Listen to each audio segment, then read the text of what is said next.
She's small enough to use it as a nest, and her eggs are safe from larger predators up here. But as soon as they hatch, her 8 little ducklings must make it to the pond to feed.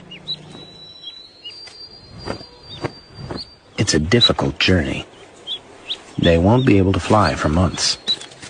The instinctive bond with their mother is so strong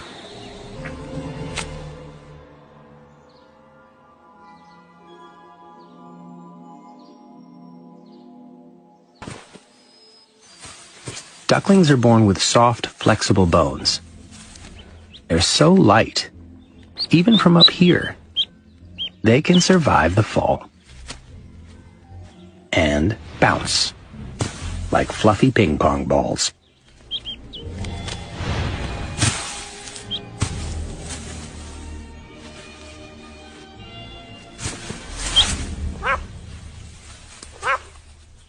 Mom calls her brood together. But there's always one straggler.